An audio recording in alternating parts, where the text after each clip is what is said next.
why are my royalty checks lower this month? This is a question that we get from folks almost daily. It could be a bunch of different reasons, right? So the amount of your royalty check is really going to be calculated based on two things, right? The first thing is the volume of hydrocarbons that are produced from your wells.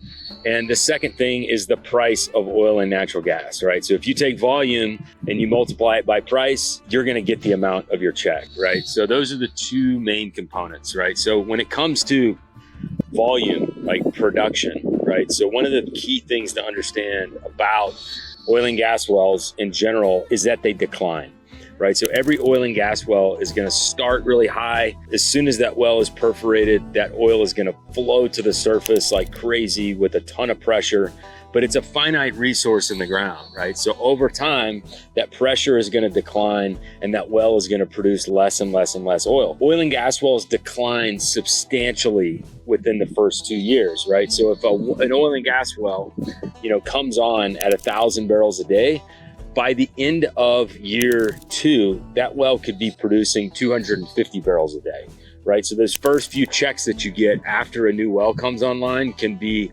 enormous. I was working with a mineral owner last week that got a $90,000 check in the mail. And then a couple of months later, his checks went down to 11 grand a month, right? So that's the first thing that you have to understand. Oil and gas wells produce like ski slopes, right? It's a hyperbolic curve. It starts super high and then it comes down, it falls off a cliff, and then it starts to level out through time. So the second reason that your oil and gas checks could be going down or going up, right, is because of price, right? And so we're talking about the prices of the global commodities of oil and natural gas, right? So oil is a global commodity. It's traded all over the world, right? And you have absolutely no control over what that price is. The price of oil is impacted by things like the US economy, the Chinese economy, the global economy.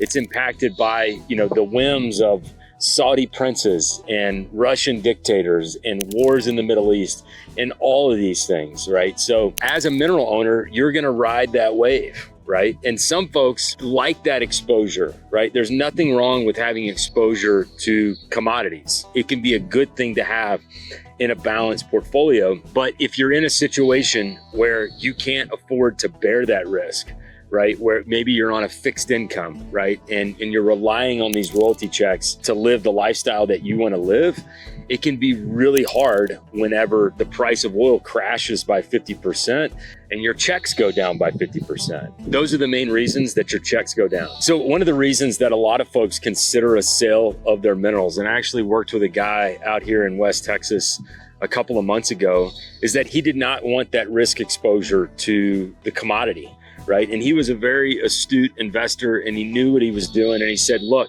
I'm going to take this cash and I'm going to go invest it in something that is more stable, right? And so that's one reason that folks elect to sell. And so if you want to know the true value of your minerals and what you could expect to receive for your minerals in a sale, click the link below.